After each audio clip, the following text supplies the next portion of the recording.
On quitte les activités cérébrales pour passer au corps. Avec le sport tout de suite, c'est Yacouba Ouedraogo qui nous en parle. Bonsoir Yacouba. Bonsoir Anna.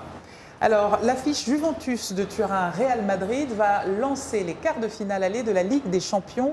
Et c'est demain que ça se passe. Tout à fait. C'est un remake de la finale de l'année dernière. Le club espagnol s'était imposé, on se rappelle encore, 4-1. C'est aussi un choc entre un club italien, 2 fois finaliste en 3 ans, et le double tenant du titre espagnol.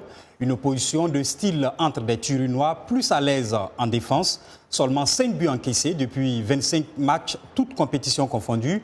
Et les Madrilènes connus pour leur puissance offensive. Cristiano Ronaldo, ménagé ce week-end, arrive donc lancé avec 23 réalisations sur ses 13 dernières sorties en club, tout comme en sélection. Coup d'envoi à 18h45, temps universel. On sent que vous allez suivre. En tout cas, à la même heure et dans l'ombre de cette affiche Juve-Real, aura lieu le match Séville-Bayern. Une rencontre a priori déséquilibrée. Les Munichois en sont à leur 7e quart d'affilée. Et les Andalous disputent leur premier quart de finale de Champions League depuis 1958. Mais méfiance, Anna, l'Espagne ne réussit pas au Bayern qui s'y est incliné lors de ses 5 derniers déplacements dans la péninsule donc. Et Séville n'était déjà pas favori face à Manchester United qui l'a pourtant éliminé en 8e de finale. Question forme du moment, les Allemands ont impressionné en fessant Dortmund 6-0, tandis que les Sévillans de Vincenzo Montella ont failli battre le Barça qui a égalisé à 2-2 in extremis. Et toujours ce choix des mots très savoureux. En première ligue, Alan Pardew a quitté West Bromwich.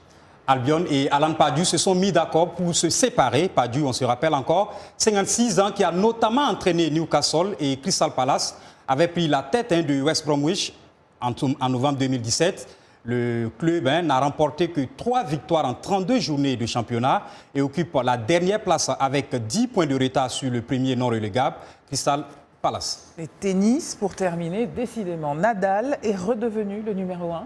Encore, Anna. Incroyable. Rafael Nadal a repris la tête de la hiérarchie mondiale du tennis masculin. Selon le classement ATP publié aujourd'hui même, l'Espagnol qui n'a joué depuis son abandon en quart de finale à l'Open d'Australie, en janvier donc, a ainsi récupéré le trône qu'il avait brièvement cédé à Roger Federer en février, donc le 19 février 2018 bien sûr. Yacouba Ouedraogo, merci. Merci à vous Anna. Et on vous retrouve demain. À demain.